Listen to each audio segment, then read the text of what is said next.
Alright then, Volcano, 4.4 cycles. We'll have to check back on you and see if you are indeed not going to erupt anymore in then.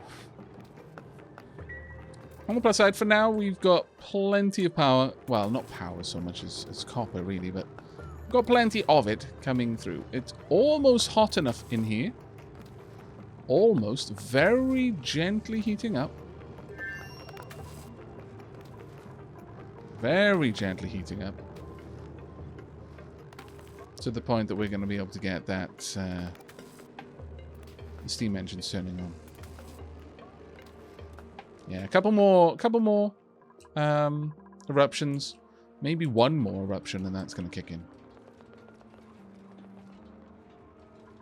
Just summon the desert and then you can summon the guitar.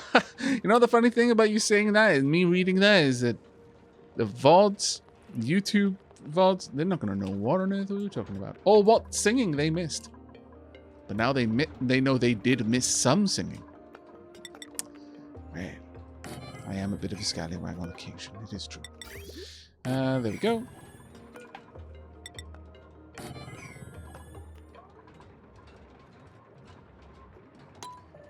Alright then. Crack on then, dupes.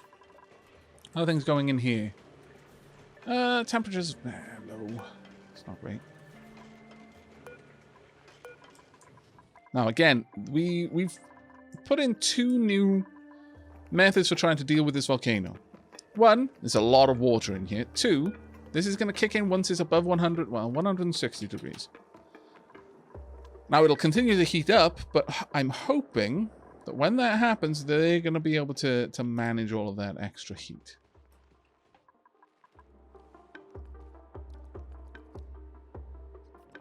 Are we accepting more, Aavak? I don't want to overstress you. Of course we're accepting more. Thank you for checking, though. That was incredibly kind of you.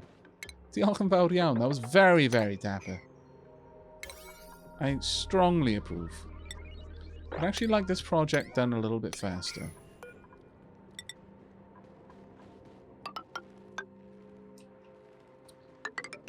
And I'm going to say we're going to have 2... Well, maybe not 2 rows of... Well... 2 steam engines above? What do you think, chat? Don't need much in the way of room. I do need a little. I need at least 2, I would say. If I did that, then we'd want this room to be this long. But do I want 2 is the question. I could, if I really wanted to, drive this up into the abyssalite. I'd have to hollow out a bit of the abyssalite for that, but I think I'm willing to do it. For the sake of having a 2 wide layer of copper.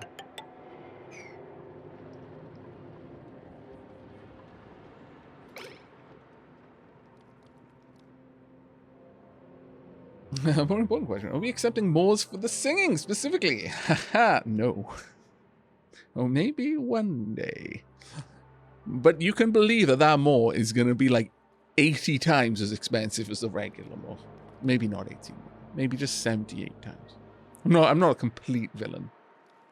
I might even go as low as 75 times because I love you all so much. But I may even be convinced to go as low as 60 times more expensive because I'm also Welsh. These act like multipliers and debuffs to the overall price. It's like bartering. You just have to add in all of the various conditions until you get a really, really hefty discount. If you knew me well enough and you could play on my childhood experiences, you might actually be able to get it as low as like minus 400 times. But very few of you know enough about me to be able to play on those particular experiences.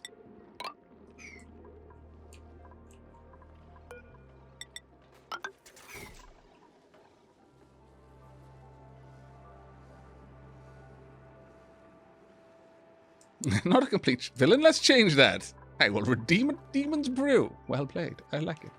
I like it.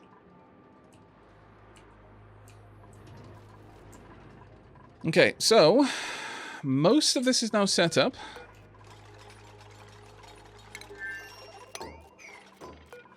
Again, I want that to be a 7. Again, I want this to be in everything, but only on a priority of 1. Much the same here. Yeah, basically just copy these settings down. There we go. And these should already be set up for incubating slicksters. Now, honestly, I'm a little tempted to set them up. I don't know.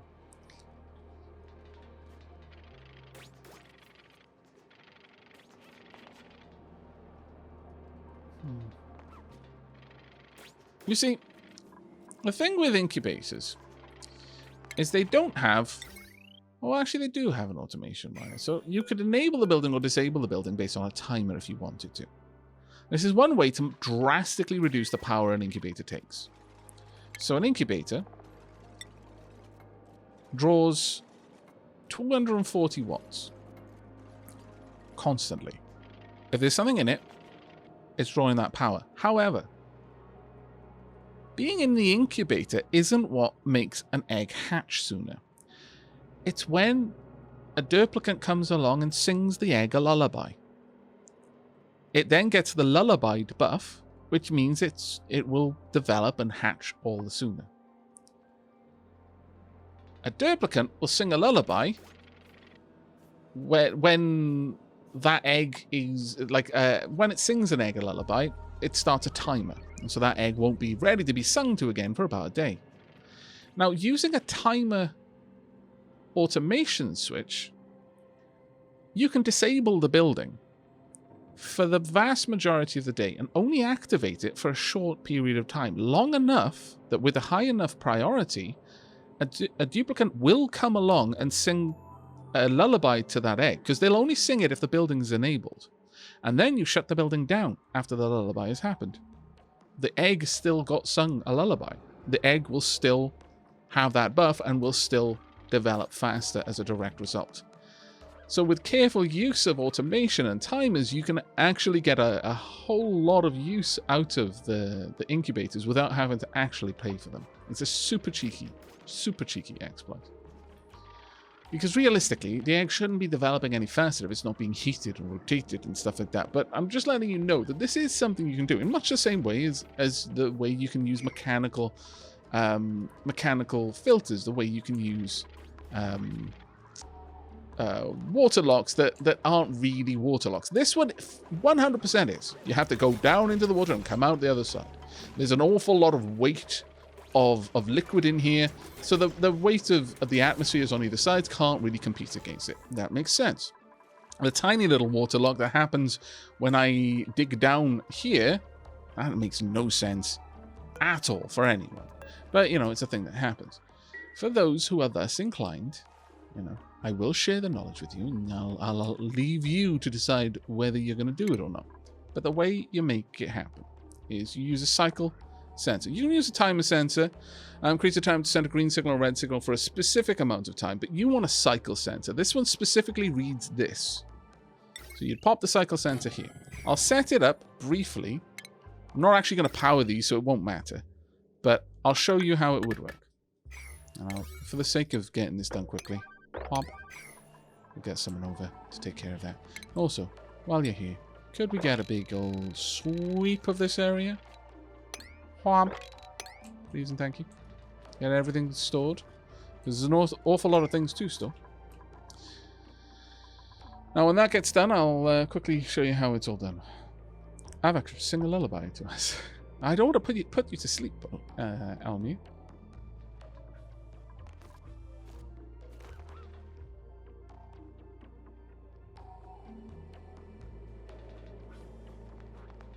Aavak, how are the floof noodles doing? They're doing very well. I've been putting pictures of them up on Instagram almost every day. Sometimes I also link them on Twitter as well. But the way this works is you decide, right, when is it going to activate and for how long. It's easier to demonstrate if I say, like, it'll activate for 1/10 of the day.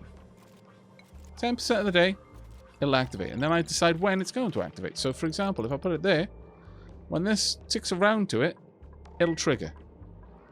Which is about... Now, this is now enabled by the grid. If it was receiving power, this would now be eligible. It would be it would basically be broadcasting to the dupes that, oh, I've got an errand. You can sing to the egg inside me.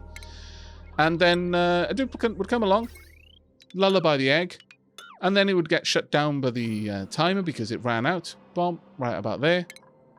And then the incubator would stop pulling power. What I do is I just use it as a way of designating priority eggs. And I don't feel that this is an exploit. I'm paying an awful lot of money to build an incubator. And then I'm saying, okay, this incubator is a priority 8. It can incubate this type of egg. If it's empty and there's an egg available, the autoloader is going to put the egg in it. It's not going to hatch any sooner. It's just going to be safe in there from anyone trying to grab it and take it off and crack it up.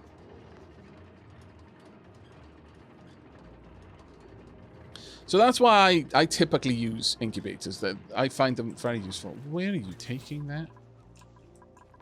Where? Where's it going? Oh, you're loading it up over there. Okay, fair enough. That's fair. You're storing it in wherever has storage. That makes a lot of sense. Oh, that's fine. Okay. So with all of that done, we can finish this little area off there. Womp. And down here is where we're going to have a little spot. I'm also going to fill this out along this side as well. Of petroleum and oil. Wait for them to finish all of that down there. The pip is still there, yeah. Oh, that isn't the same pip, though. Look down here. There's a pip egg. There have been many pip eggs before it. So many pips. Generations upon generations upon generations of pips have lived only knowing this little air bubble. They fall out of their progenitor into the gloop. They develop down here. They hatch. And realize, can't breathe. Where's the closest place with a chance? Hey, oh, it's over there. And so they wander up and they stand there for the rest of forever. One day they will evolve and we will have aqua pips, but until that day. How are we doing down here? There we go. Getting close now. Getting very close.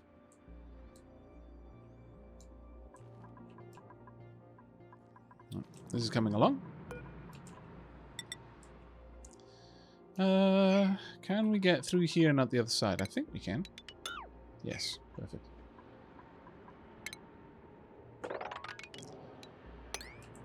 Not that it really matters, because I am going to hollow out this entire section.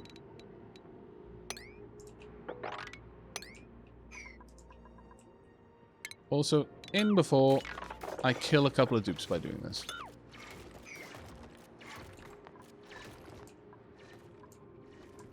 Okay, no, you've actually made it so that you can't be killed by doing that. I'm very glad. Exceedingly pleased.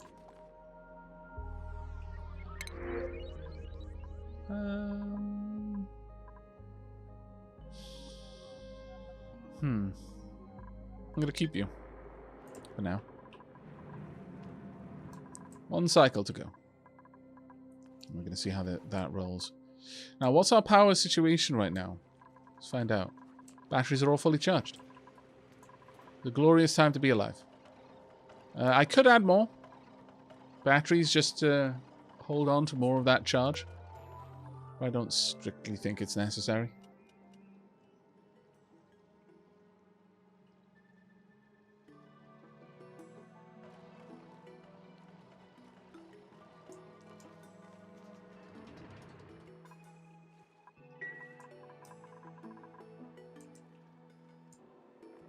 I am a little bit concerned about how fast this place is liquefying, though. Once we've got more of this area down here gone, though, I am going to be sinking these metal pipes all the way down as heat spikes, effectively. Well, chill spikes if you want to call it that, but heat spikes, effectively. I don't want to mine. I want to melt this place rather than mine it. Because if I melt it, I get the full volume of water out of it. The only things that I'm going to have to grab is a wolfram. I mean, I could melt those too, honestly, but that's a lot more. That's a much bigger engineering problem than I'm particularly inclined to deal with. Who dat? Hey, Wanda, how you doing, buddy? Raiding and running. I need food. Wanda, this is the theme. This is such a theme. It's like, you hide it sometimes when we're in a collab. It's like, oh, yeah, no, it's fine, it's fine. Then it's like, oh, show me. And it's like, yes, I need to eat the world. You're a hungry boy. You're growing, clearly. Hello, Raiders. How you all doing? Wanda is strong. Needs food to fuel all those muscles. I mean, he literally carried 170 of you here. Take care, mate. Have some good noms, buddy. We are waiting to see what this volcano is going to do to a rather large amount of water. There is an outside chance that it is going to do nothing and it's going to be like, ha ha ha, no, I'm over pressure. And I'm going to cry. I may well actually cry. Also, now I'm actually here rather than lurking while watching Wanda. Welcome to actually being here, Alpha. Hello, mate. And thank you very much for all of the epic units being placed in Stream Raiders right now. Okay. Now, once this is done, we've got just shy of 90 seconds. We'll return to fully focus on dealing with this. Getting this whole place set up properly. Oh, yay! They're actually starting to load things in there. That's actually pretty cool. I may run these vents down all of them. I think it might be worth it. Especially if we're pushing in hot CO2. Okay, here we go. Here we go, chat. You ready? We're ready? There we go. No! Yes! Ha! Overpressure. My bum. No. Magma says no. None of this overpressured shenanigans. And the steam is a nice, not melty temperature. I approve of this greatly. The metal is heating up very quickly. There we go. Got a nice healthy. What on earth is happening to that water? Why the water is trying to get away from the burning pain and death and climbing the wall. It doesn't want to evolve into steam. It's kind of like Pikachu. It's like, I know I'm going to be more useful if I evolve, but I refuse. I want to be me, damn it. Only significantly less stubborn than Pikachu is, or we're just far more overpowering. Either way, it is now steam, and it is warming up. It is not hot enough yet to activate, but it's getting close. It is getting there. How hot is this now? 300 degrees. As long as it doesn't go over above, as long as the steam doesn't get to the point where it's like 270 odd, we should be okay. We won't be getting overheat damage. How hot is this? The conveyor rail loader is 130 degrees. As soon as this hits 150, oh. No, we're good. We're good. We should be alright. This is not going to erupt again, by the way. Next dormancy is before its next eruption. Its next eruption is in 16 cycles. Its next dormancy is in 5. We get about 3 or 4 eruptions per. That's it. Wow, really? Did that igneous rock already drop below 200? Wow. Okay. See, the thing with that is that the room itself is not hot enough yet. So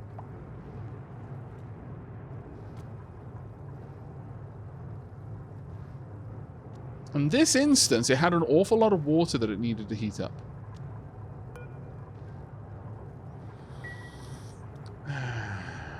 Perhaps I should shift this to 106.5. Well, 165, sorry.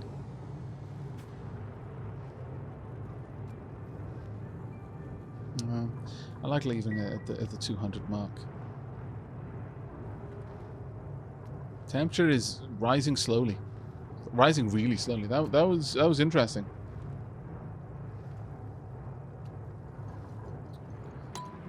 Most of this igneous rock is going to leave the system.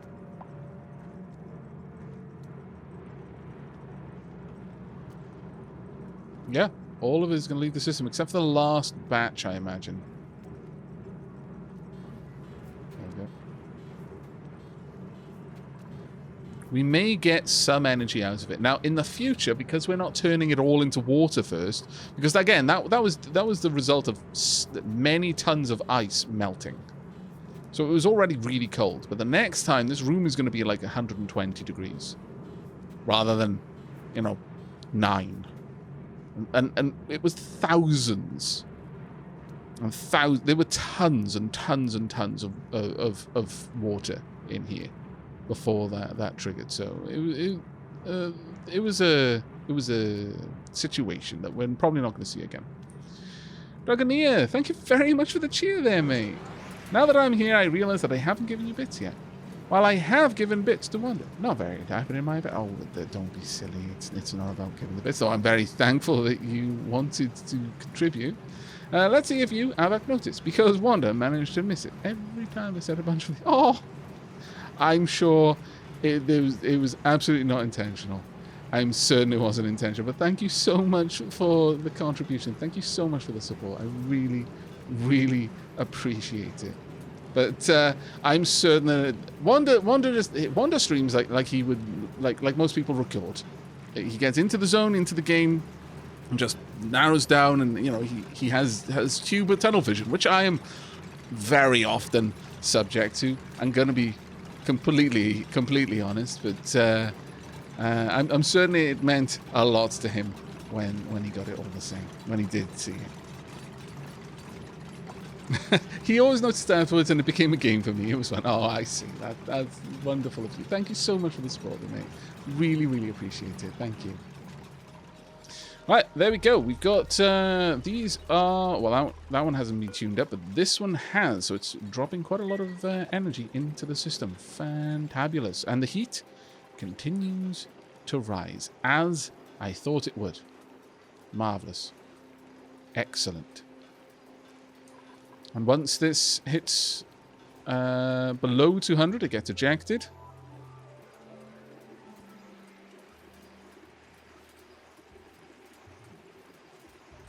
Let's wait for that to go through.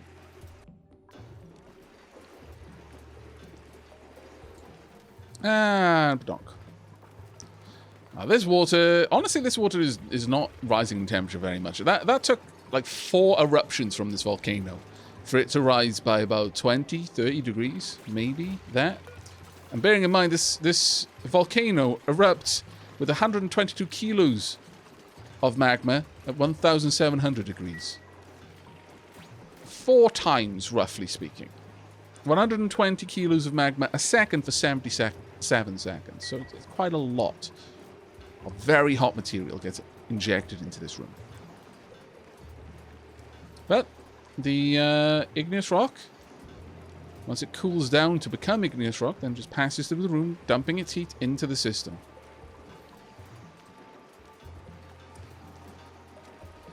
Now, what would be better, rather, is a system where the system only dumps the product out when it reaches the temperature of the room. So you bleed all of the heat out of the rock that you can. Because right now, we're throwing the rock out at 100 degrees when the room... at 190 degrees when the room wasn't even 190 degrees. But that being said, we might find that was a rare occurrence. That next time, the room is going to heat up super fast. And that's what we're kind of banking on. But I wish there was a way of comparing values. Like I could have a thermosensor reading the temperature of the room, then feeding that into a comparator with the thermal sensor for the igneous rock, and it to decide, okay, well, this is hot enough. This is hotter than the room is right now, so it should stay in. Oh no, it's colder than the room is. Maybe I would be able to do something like that. Select which one of the 4 input signals should be sent to the output using controlled inputs. Route a single input signal out one of 4 possible outputs based on the selection made with the control inputs. I might be able to do something like that. I might be able to do something with that.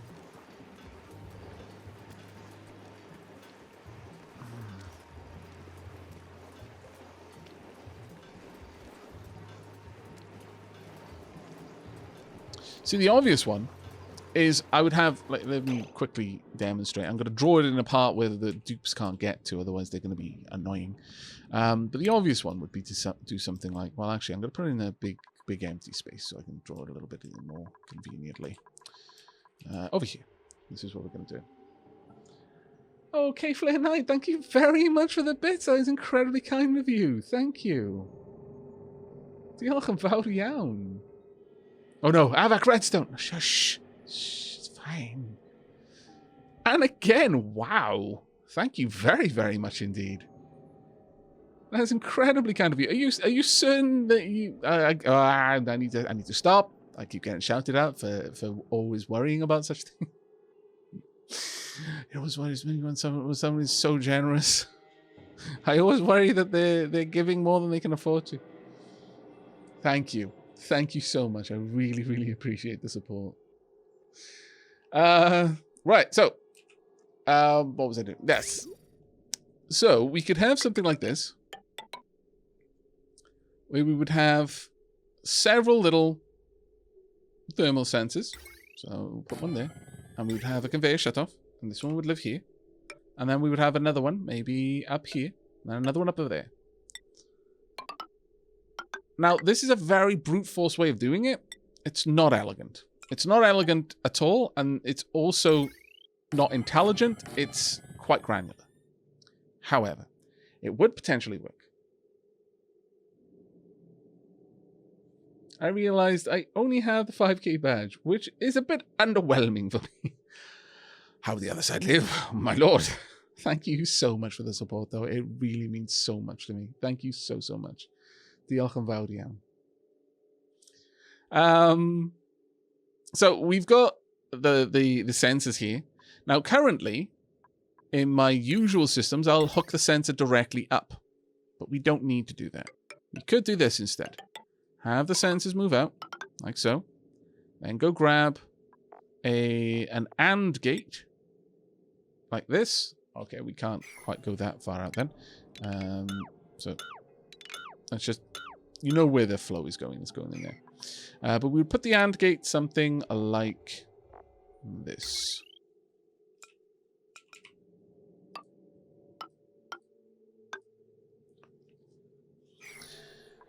Now, what we're trying to do is we're trying to say, okay, so if, let's say this one is checking for if the objects moving through it are 150 degrees. This one is checking 160, 170, 180, or maybe 200, 190, 180, 170. Well, the thing you want to check then is the temperature. We want to check, is the room above the temperature that I'm checking for? If so, I want to get rid of this stuff because it's taking energy out of the room, not putting it into it. I need this object to stay in the room if it's hotter than the room that it's in, not if it's colder. So you do something like this, and you just go whomp, whomp, whomp, whomp, and this would simply be checking, is the temperature of the room above 170? If that's true, and the temperature of the object is below 170, let it out. And then this one would check for 180, 190, 200. But you've got to be so... You have no real fine granality with that system, and it's not intelligent. For as many degrees that you want to check, you have to build that entire contraption. It would be wonderful if I could just take the input from one sensor, the input from another, run them through a comparator to find out which one is higher, and then decide what to do based on that. There are ways of doing it, I'm sure, but...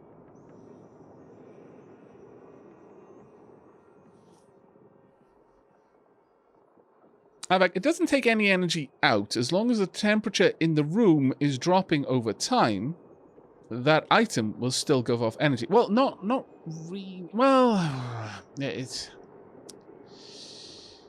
it's a tricky one. Okay, so the whole thing with thermodynamics, before we will be getting to the stream battles. We will, I promise. I just want to get this whole thread of discussion out of the way, because it's starting to get into thermodynamics, and that's a little bit of a brain twister for some people. So I don't want to break the narrative. Okay, so the thing with thermodynamics, every material has a specific capacity and a thermal reactivity.